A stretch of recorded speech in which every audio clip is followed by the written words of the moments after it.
விஜயநகர பேரரசின் மன்னர் தன் 500 வீரர்களை அருகிலிருந்த 500 மக்கள் கொண்ட தீவை கைப்பற்ற அனுப்பினார். ஆனால் அந்த தீவு மக்கள் வீரர்களை துவம்சம் செய்து படகிலேயே திருப்பி அனுப்பினர்.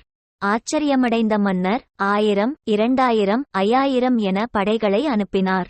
ஆனால் ஒவ்வொரு முறையும் தீவு மக்கள் அவர்களை தோற்கடித்து விரட்டினர்.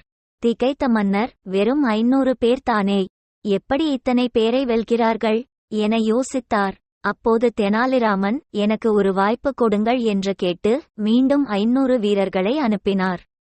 இம்முறை வீரர்கள் வெற்றி பெற்று தீவை கைப்பற்றி வந்தனர். வியந்த மன்னர், தெனாலி, நீங்கள் என்ன செய்தீர்கள் என்று கேட்டார். தெனாலிராமன், அரசே, நான் வீரர்களை தீவில் விட்டுவிட்டு படகை திரும்பி வர சொன்னேன். பின்வாங்க வழியில்லாமல் போனதும் வீரர்களுக்கு சண்டையிட்டு வெல்வதைத் தவிர வேறு வழியில்லை, உயிர் வாழ வேண்டும் என்ற வைராக்கியத்திலேயே அவர்கள் தீவை கைப்பற்றினர்